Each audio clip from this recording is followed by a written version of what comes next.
ఇది స్టాండర్డ్ కాదు, ఇది స్టాండర్డ్ కాదు, ఇది ఉండదు, ఇది ఎప్పుడు పోతుందో చెప్పలేము. అందుకనే మనకు ఘటాకాశము మకరాకాశం చెప్పింది. అందుకే ఘటం ఏంటి అనమాట, కొండ పట్టదనుకోండి, పగిలిపోయి మొక్కలు అయిపోయింది, ఎందుకు పనికి వస్తుంది? ఇంకా అది పనికిరాదు. అట్లానే శరీరం పడిపోయింది. అప్పటిదాకా నువ్వేమనుకుంటున్నావు, శరీరం శాశ్వతం, శరీరం శాశ్వతం, నాది నాది, ఈ శరీరం నాది నాది అని కొట్టుకుంటున్నావు. శరీరం పడిపోయింది, లోపల నుంచి ఉన్నటువంటి ఆత్మ వెళ్ళిపోయింది. వెళ్ళిపోయినటువంటి ఆత్మని మళ్ళీ తీసుకొచ్చి పెట్టి చూద్దాం. చాలా గమ్మత్తుగా చాలా పోయిందండి ఆత్మ. కొంతమంది ఏమంటారంటే ప్రాణం పోయిందండి, ఆత్మ పోయిందండి, ఈ విధంగా అంటారు కదా. తీసుకొచ్చి పెట్టండి. చాలా జాగ్రత్తగా ఆలోచిస్తే తెలుస్తుంది. ఈ జీవుడిలోకి, ఈ శరీరంలోకి ఎట్టో వచ్చిందండి, సరే వచ్చింది, ఎట్లా వచ్చింది, పోయింది. మళ్ళీ రమణమంటే ఎక్కడికి వస్తుంది? ఈ శరీరంలోకి రాదు, ఇంకో శరీరంలోకి పోతుంది. అది ఇంకో శరీరంలోకి ఎందుకు పోతున్నది? వాడు తెచ్చుకున్నటువంటి కర్మఫలాలను అవి తినాలి. అందుకని ద్వా సుపర్ణ సయుజ సఖాయ అనే మంత్రంలో ఆ కర్మఫలం తడొకటి తెచ్చుకుంటాడు వాడు. ఆ పక్షి ఇది, ఆ జీవుడు అనే పక్షి తెచ్చుకొని తడొకటి తినాలి. ఆ చెట్టు మీద పెట్టుకొని తినాలి. చెట్టు కావాలి కదా, చెట్టు అంటే శరీరం. ఆ తెచ్చుకున్నాడు, శరీరం కావాలి కాబట్టి ఒక శరీరంలో ప్రవేశించాడు. ఆ తెచ్చుకున్న కర్మఫలాన్ని తిన్నాడు, అయిపోయింది. మళ్ళీ వీడి పని ఇంతే, మళ్ళీ పోతుంటాడు, మళ్ళీ ఎత్తుక్కొని మళ్ళీ తిందాం, మళ్ళీ తింటాం, ఇదే పని ఇంక వీడికి. అంతేగాని తన అమ్మట వస్తున్నటువంటి తనలాంటి పక్షే ఒకటి వెనక వస్తున్నదే, నా వెనక వస్తున్నదే, దీని సంగతి ఏందో తెలుసుకుందామనేటువంటిది వెనక్కి తిరిగి చూడటం అనేది వీడికి లేదు. వీడికి లేనంతకాలం వీడికి అనేక జన్మలు పొందుతూనే ఉంటుంటాడు.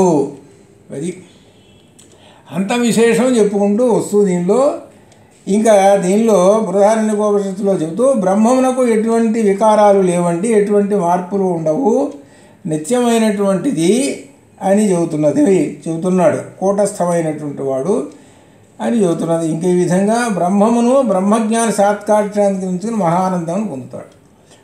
నిత్యము కూటస్థం అచలం ధ్రువం. ఎక్కడొచ్చింది? గీతలో వచ్చింది. కూటస్థం అచలం ధ్రువం గీతలో వచ్చింది.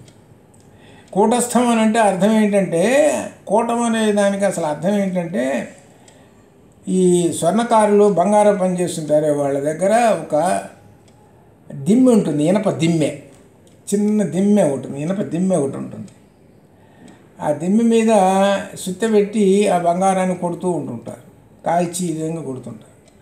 కొడుతూ ఉంటుంటే సాగుతూ ఉంటుంటుంది. ఆ దిమ్మెలైంది ఇంక వాడు చేయలేడు, ఉండాలి. కానీ ఆ దిమ్మె మీద దెబ్బ పడుతున్నది కదా, టకా టకా టకా దెబ్బ పడుతున్నది కదా. ఆ దిమ్మె నన్ను కొడుతున్నారు, నాకు నొప్పులు కలుగుతున్నాయి అనేటువంటిది అనదు అది. కానీ అదే గమ్మత్తు. ఇది చిన్నది, ఇది బంగారం పనిచేసేవాడు. పెద్ద ఇనుప కర్మాగారాలు ఉన్నాయి చూడండి మీరు, అక్కడ ఇంత లావుగా ఉంటుంది ఏది, దిమ్మె. ఆ దిమ్మె మీద బాగా ఎర్రగా ఈ ఇనప వస్తువులు కాల్చి ఆ దిమ్మె మీద పెట్టి ఇద్దరు సుత్తెలు తీసుకొని టకా టకా టకా కొడుతుంటారు. నేను చూసాను, ఎర్రగా కాల్చినట్టు కొడుతుంటే అది సాగుతూ ఉంటుంటుంది. ఆ దిమ్మెను చూసే ఇనప దిమ్మె ఏం కాదు, అది దానికి ఎటువంటి మార్పులు లేవు. నాకు నొప్పి తగులుతున్నది, నాకు వేడిగా ఉన్నది, నేను పగిలిపోతాను అని ఏం లేదు, దట్టనే ఉంటుంది. అలా ఉంటుంది ఈ బ్రహ్మము, అది లేక ఈ జీవుడు లేక జీవాత్మ. అది కాబట్టి ఎన్ని తగులుతున్నా కానీ ఈ జీవాత్మ మాత్రం ఏమాత్రము వాడికి నొప్పులేం తగలవు. అవన్నీ కూడా మూటలు కట్టుకునే ఉంటాడు, అంటే అనుభవించుకుంటూనే ఉంటుంటాడు. వాడికి ఎటువంటి బాధలు లేవు. ఆ బాధలు అనేటువంటివి, ఏడుపులు బాధలు ఇవన్నీ కూడా ఏంటి, మనోబుద్ధులకు ఉంటుంటాయి. ఈ శరీరం మనకి చెబుతూ ఉంటుంటుంది, ఇదిగో కడుపులో నొప్పి, ఇదిగో కాళ్ళు నొప్పి, ఆ నొప్పి, ఈ నొప్పి, ఈ విధంగా చెబుతుంటుంటాయి. కానీ జీవాత్మకి మాత్రం ఏమీ ఉండవు అని దానిలో అక్కడ కూటస్థం అచలం ధ్రువం అని చెబుతుంటాడు అక్కడ. అది సరే, ఏమైనా సరే. ఇకపోతే ఇవన్నీ తెలుసుకున్నటువంటి బ్రహ్మజ్ఞాని ఆత్మసాక్షాత్కారం చేసుకొని బ్రహ్మానందాన్ని పొందుతాడు అని చెబుతూ ఇక కొన్ని ఆక్షేపణలు కూడా కొన్ని వచ్చినాయండి అని చెబుతున్నాడు. పరమేశ్వరుని మాయాశక్తి అయి సంసార ప్రపంచమునకు బీజములు. పరమేశ్వరుని మాయాశక్తియే ఈ సంసార ప్రపంచమునకు బీజములు.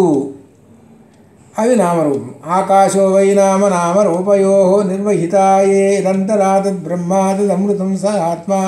ఛాందోగ్యోపనిషత్తు. ఆకాశమనే పేరుతో ప్రసిద్ధిగాంచిన ఆత్మ నామరూపములను నిర్వహించును. ఆకాశ తల్లింగాత్. మొట్టమొదటి పోండి, 10వ సూత్రానికి పోండి. ఆ బ్రహ్మము ఈ సృష్టి చేశాడనమాట. అనేకమైనటువంటి వాటిని సృష్టించి తానే నిర్వహిస్తూ ఉన్నాడు. అవి దేని ఎంత అంతర్గతములై ఉన్నవో, దేని ఎందు బ్రహ్మములోనే ఉన్నాయి. సృష్టించినవన్నీ ఎక్కడున్నాయి? బ్రహ్మములోనే. అది అవినాశి ఆ బ్రహ్మము, అది ఆత్మ. ఈశ్వరుడు నామరూపాది ఉపాధుల్లో ఉంటాడు కదా. అంటే ఈశ్వరుడు నామరూపాలంటే సాకారములు అనమాట. ఇప్పుడు ఒక్కొక్క దేవత ఉంటుంటాడు. మనం వెంకటేశ్వర స్వామి ఆయన బ్రహ్మము అన్నారు. అట్లా ఈ విధంగా ఈ దేవతలు, దేవుళ్ళు, దేవాలయాలు ఉన్నారు కదా, అమ్మవార్లు, ఇవన్నీ మనకు ఏం చెబుతున్నారనమాట?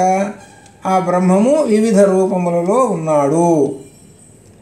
ఇక సర్వజ్ఞత్వము, ఈశ్వరత్వం మొదలు గుణాలు అవిద్యారూపమైన ఉపాధులలో, అవిద్యారూపమైన విధాల్లో ఉన్నవని అర్థం చేసుకోవాలి కదా అని అంటాడు. అంటే అర్థం ఏంటంటే, ఒక రూపం వచ్చింది అని అంటే అవిద్య కదా, అజ్ఞానం కదా అని ఒక ప్రశ్న వేసుకుంటూ కూర్చున్నాడు. అంటే ఆ బ్రహ్మము ఒక సాకార రూపం తీసుకున్నాడండి. ఆ బ్రహ్మము ఈశ్వరునికి ఈశ్వరత్వ, సర్వజ్ఞత్వం మొదలు గుణాలు అవిద్యారూప ఉపాధులలో ఉన్నవని అర్థం చేసుకోవాలి కదా. అప్పుడు ఇవి లౌకిక సంబంధమైన విషయములు. ఇవి అవిద్యారూపంలో ఉండేటువంటివి, లౌకికంగా ఉండేటువంటివి, అంతేగాని పారమార్థిక అవస్థ కాదు. అనగా బ్రహ్మము ఒక రూపాన్ని తీసుకున్నాడు. ఇవి మనం ఒక రూపం అంటే అనేక రూపాలు తీసుకుంటుంటాం. అంటే ఈ జీవుడు, ఈ మనిషి అనేక జన్మలు పొందుతూ ఉంటుంటాడు. ఈ జన్మలు పొందుతున్నాడని అంటే అర్థం ఏంటి? అవిద్య ఉంది కాబట్టి పొందుతున్నాడు. అవిద్య అంటే అజ్ఞానం. అదే జ్ఞాన సంపద ఉందనుకోండి వీడికి, అప్పుడు మోక్షానికి వెళ్ళిపోతాడు. ఈ రూపాలు ఉండవు, బ్రహ్మంలో ఐక్యమైపోతాడు. అప్పటిదాకా అవిద్యలో ఉన్నాడు కాబట్టి ఈ రూపాలన్నీ తీసుకుంటుంటాడు వీడు. మరి అట్లే మరి అనేక రూపాలు బ్రహ్మాన్ని చెబుతున్నారంటే ఆ బ్రహ్మం కూడా అవిద్యేనండి అని చెబుతున్నాడు. కాదయ్యా, ఇది ఆ బ్రహ్మము అవిద్యనే కాదు, మనం సాకారం కోసం, అందుకని అంగుష్ట మాత్ర పురుషోభవ ఆత్మన తిష్టతి అని చెప్పామే, అది అందుకోసం అంతేను. అది అక్కడ తెలుసుకోవాలి. ఇది పారమార్థిక స్థితి అని తెలుసుకోవాలి అని చెబుతూ, ఎత్ర నాణ్యత్ పశ్యతి నాణ్యత్ శృణోతి నాణ్యత్ విజానీతి స భూమా అని ఛాందోగ్యోపనిషత్తు. భూమా అనే ఒక పదాన్ని ఇస్తున్నాడు. భూమా అంటే పరమాత్మ, ఆత్మానని అని అర్థం అనమాట. ఇక్కడ ఏంటంటే, ఏ భూమ అయితే ఉన్నదో ఇతరమును చూడడో, అనగా ఆ ఆత్మ ఇతరమును చూడడో, ఇతరమును వినడో, ఇతరమును తెలియడో, అదే భూమ. ఇక్కడ బృహదారణ్యకోపనిషత్తులో ఒక పదాన్ని తీసుకొచ్చి పెట్టాడు. ఇప్పటిదాకా ఆత్మ, పరమాత్మ, బ్రహ్మము అని చెప్పుకుంటూ వచ్చాం. ఇక్కడ భూమాధికరణం అని వస్తుంది. ఈ భూమ అనేటువంటి పదము ఆత్మని చెబుతూ ఉంటుంటుంది అని చెబుతూ ఈ ఆత్మని గురించి ఇక్కడ చెబుతూ ఉన్నాడు. చెబుతూ ఈ మధ్యలో భగవద్గీత శ్లోకాలను కూడా ఇందుకు అనుసంధానం చేస్తూ ఉన్నాడు. కనుక వీటిని, ఈ భూమాధికరణాన్ని, భూమాని గురించి మనం రేపు అధ్యయనం చేసుకుందాము. అంతవరకు శుభం భూయాత్. ఓం పూర్ణమదః పూర్ణమిదం పూర్ణాత్ పూర్ణముదచ్యతే పూర్ణస్య పూర్ణమాదాయ పూర్ణమేవావశిష్యతే. అసతో మా సద్గమయ తమసో మా జ్యోతిర్గమయ మృత్యోర్మా మృతంగమయ. ఓం శాంతి శాంతి శాంతి. శుభం భూయాత్.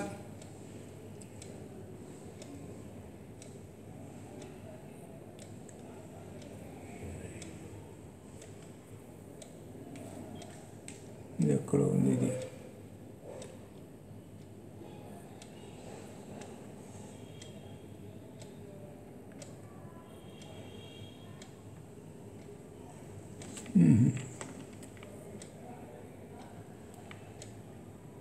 స్టాపు ఎక్కడ కనపట్టలేదు. ఇది ఎక్కడ పోదాం? లేకపోతే మీరు ఎవరైనా స్టాప్ చేయండి. ఇది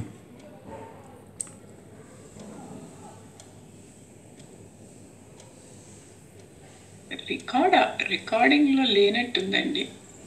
అదే చూస్తున్నాను. ఏది ఇది ఎప్పుడు వచ్చేది రికార్డింగ్లో?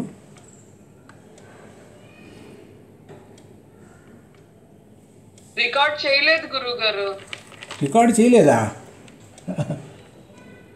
రికార్డ్ చేయలేదు. అరే రిక్వెస్ట్ హోస్ట్ టు